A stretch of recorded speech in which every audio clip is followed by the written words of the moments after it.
really what I look for, and this is what I tell my kids now, and I kind of play a little Jedi mind trick on them. Um, some of them, they'll walk off the mat, especially when they're 8U, 6U, sometimes 10U.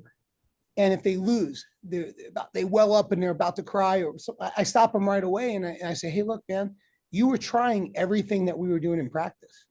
I go, you were trying to execute the stuff that we've been going over. I go, I'm happy. And it's happened a few times. They get thrown back because they think that coach is going to be upset.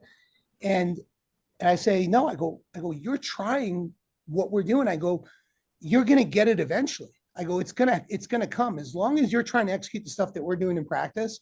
And I'm seeing that, and I see that you're trusting in it and you're believing in the technique and the stuff that we're doing. I go, I don't care. I know the wins are going to come down the road. And their total approach changes right there. Their outlook changes right there. They don't cry. They don't get upset.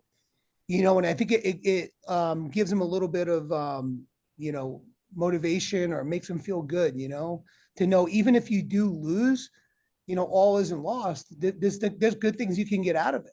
There's good things to take from it. So that's kind of my coaching approach now. When I was a younger coach just starting, I was like, man, this is unbelievable. Reno World, this is incredible. I remember thinking, I can't imagine if maybe one day I could have a kid that wins this thing. Like, it was just, it was just pretty crazy because I didn't start wrestling myself until I was in 7th grade, 12 years old. Yeah.